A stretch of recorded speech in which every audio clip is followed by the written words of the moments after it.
रात्रीनं खूप वादळ सुटलं होतं आणि पाऊस पण थोडासा पडला तसा, पण आता सकाळचं वातावरण अशा पद्धतीचं आहे. मस्त ढगाळ वातावरण आहे आणि थंडगार वारा पण सुटला. तुम्हाला दिसत असं हलकी हलकी चांगली पानं हलतायत, अशी बारीक वाऱ्याची झुळूक येते. छान वाटतं याचं वातावरण. ऊन नाही, गरमी नाही, मस्त वाटतं. छान अशी फुलं आलेत बघा गोकुळाची. एकच आलंय आज, जास्त नाही आलेत, नाही तर येतात 4-5 येतात.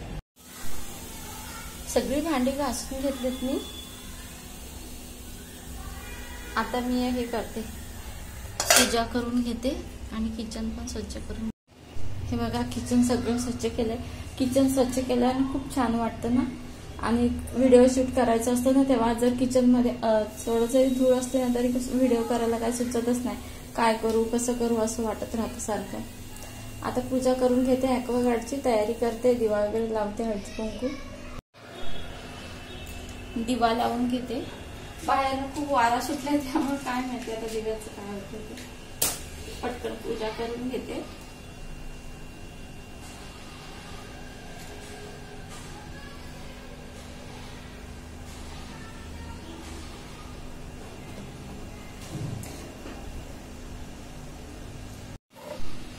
माझी पूजेची तयारी झालेली आहे. दिव्याची जरा वाट मोठीच ठेवली कारण वारा सुटला बाहेर, पटकन दिवा विझून जाईल म्हणून मोठी ठेवली तर विझणार नाही. आता हे बघा, हे ॲक्वागार्ड आहे माझा. पूजा करून घेते. जास्त उंचावर दिसेल का नाही काय माहिती, माझा ट्रायपॉड एवढा उंच नाहीये, तरी पण दाखवते तुम्हाला. मी पूजा करते.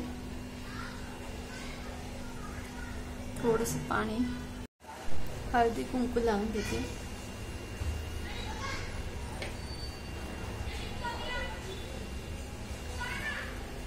आणि तसंच आपल्या कपाळाला लावून घ्यायचं हळदी कुंकू. फुल वाहते.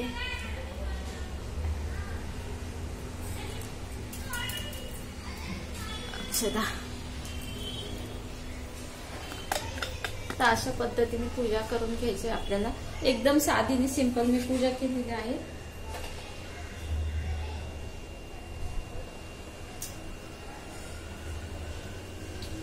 आणि साखरेचा नैवेद्य दाखवलेला आहे.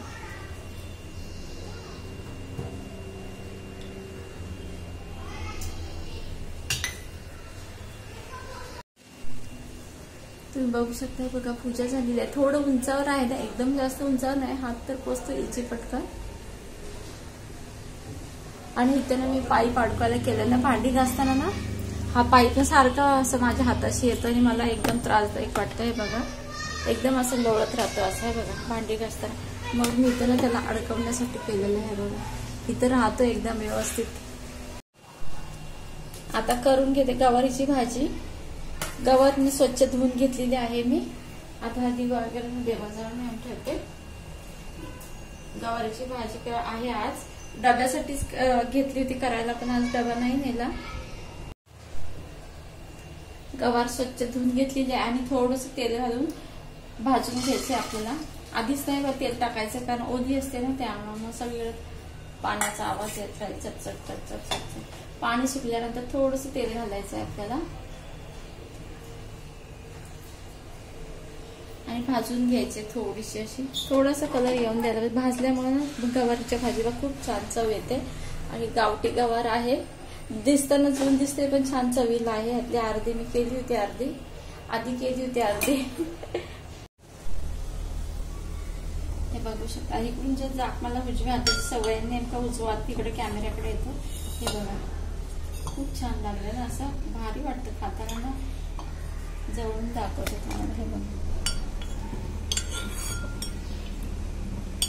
ताजं ताजं दहीने खूप छान लागतं जेवणासोबत. सकाळच्या जेवणासोबत कोशिंबीर वगैरे केली ना तर जास्त छान लागतं जेवण. चांगलं संपतं पण.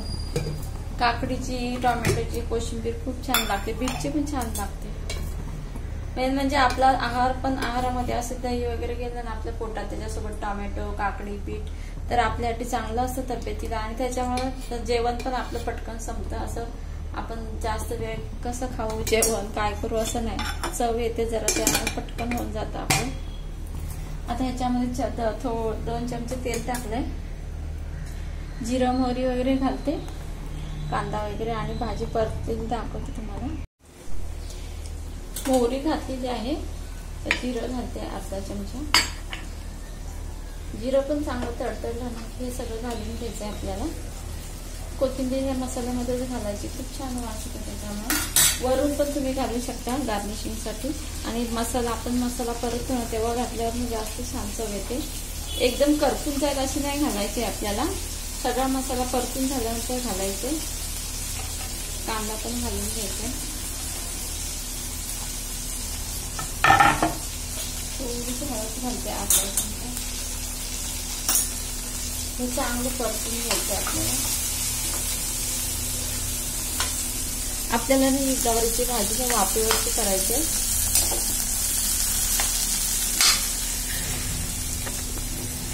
भाजी सगळी परतून घ्यायची आहे कांद्यामध्ये. आणि भाजी परतताना ना थोडा गॅस मोठा करायचा. आता आपल्याला हिंग घालायचं. मला नाही ह्याच्याने नाही जमत एवढा, ते साखर होतं आपण पेस्ट करायला लागतं असं. कोथिंबीर घालायची. कढीपत्ता घाला, माझ्याकडे नाही आहे. ते लसूण खोबरं पण घालायचं आपल्याला. आता मसाल्यातला चमचा घेते आणि हा सगळं टाकते. कांदा खोबऱ्याचं वाटण असलं ना तर ते घातलं तरी चालेल.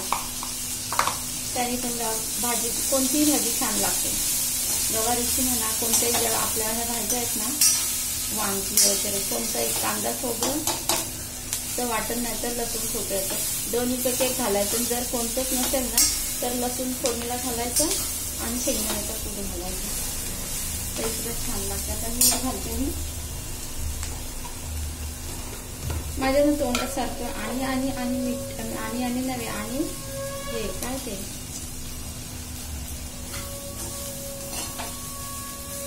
मीठ घातले चवीनुसार. हा जो कोल्हापूरचा मसाला आहे ना तो घालते. त्याच्याने भाजी एकदम झणझणीत चमचमीत लागते. थोडा असं तिखट पण आहे त्यामुळे कमी घातले मी. चांगली भाजी हलवून घ्यायची, परतून घ्यायची. भाजी झाल्यानंतर नाही खूप छान लागणार आहे. आपल्याला ही भाजी वाफेवर करायची. वरती पाणी गरम करायला ठेवते. मसाल्याला थोडं करपायला लागलाय, थोडं पाणी घालते. थोडस घालायचं अगदी, जेणेकरून हा मसाला ना आपल्याला भाजीमध्ये मिक्स करता येईल. कधी पण असा मसाला थोडा करपायला लागला ना पाण्याचा शिंतोडा द्यायचा आणि चांगली भाजी हलवून घ्यायची. आता ह्याच्यावरती आपल्याला पाणी गरम करायला ठेवायचं. थोडंसं गरम मसाला घालते, अर्धा चमच्यापेक्षा जरा जास्त घालते. एकदम जास्त गरम मसाला पण नाही घालायचा, कारण जास्त हे गरम मसाले ना आपल्या आतड्यासाठी जास्त चांगले नसतात, कारण ते खूप स्ट्रॉंग असतात ना. त्यामुळे वाफेवरची गवारीची भाजी छान लागते. जर डब्याला द्यायची असली तर अशीच बनवू शकता तुम्ही. वरती पाणी ठेवते म्हणजे खाली वाफेने पाणी सुटेल आणि भाजी अति छान होईल वाफेवर. ह्या भाज्या अशा वाफेवर वास वरती पाणी ठेवून पण शिजवू शकता, जास्त चविष्ट लागतात. जर डब्याला द्यायची असेल तर अशीच सोपी पद्धत आहे एकदम. आणि वाफेवरच्या भाज्या जास्त चव लागते भाज्यांना. आज नाश्त्याला काही नाहीये, आज फक्त कलिंगड खायचे. नाश्ता म्हणून कलिंगड खायचे. या तुम्ही पण खायला माझ्यासोबत. तुम्हाला आवडतं का कलिंगड? बघूया. मी दुपारी जर अजून अर्धा शिल्लक आहे तर दुपारी मी कलिंगडाचा ज्यूसचा व्हिडिओ बनवेन एखाद्या वेळेस. मीठ टाकून खूप छान लागतं, पण जास्त मीठ पण टाकू नका. काही जणांना भरपूर मीठ खायची सवय असते कलिंगडासोबत, तर मग ना असे घाम वगैरे येतं, तर असं पांढरे बाजूने बॉर्डर येते. मग जास्त मीठ रक्तात झालं तर भाजी शिजती असेल, कारण ना बराच वेळ झालाय, 7-8 मिनिटापेक्षा जास्त वेळ होऊन गेला. बघू शकते बघा. भाजी शिजलेली आहे चांगली. वाफेवरची भाजी गवारीची झालेली आहे आपली तयार. आता आपल्याला लास्टमध्ये शेंगदाण्याचा कूट घालायचा आहे. शेंगदाण्याचा कूट आधी नाही घालायचा, शेवटीच घालायचा. 2 चमचे घालते मी आणि परत एकदा हलवून घेते.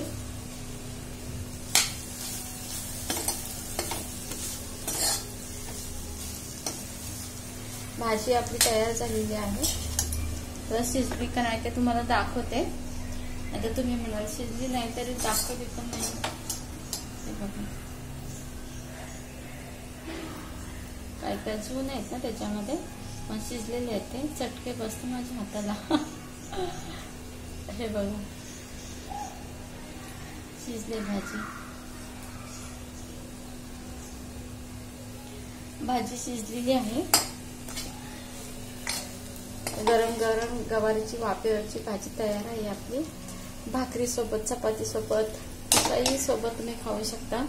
जास्त भाकरी सोबत छान लागते. चपाती सोबत पण तेवढी चांगली लागते, पण मला भाकरी सोबत जास्त आवडते. तर आजची गवारीची वाफेवरची गवारीची भाजी तुम्हाला कशी वाटते तर मला नक्की कमेंट्स मध्ये नक्की सांगा. एकदा करून बघा माझ्या पद्धतीची. चपाती सोबत, आज आमच्याकडे चपाती आहे. डब्याला चपाती केली होती, म्हणजे डबा नेलाच नाही, सगळं तसंच राहिलेलं आहे. मिरचीचं लोणचं आहे. चपाती, गवारीची भाजी, दही, मिरचीचं लोणचं. तुम्हाला आवडतं का असं साधं आणि सिंपल जेवण? मला नक्की सांगा. चला तर मग बाय, टेक केअर. लय खराब झाली ती पावसाने.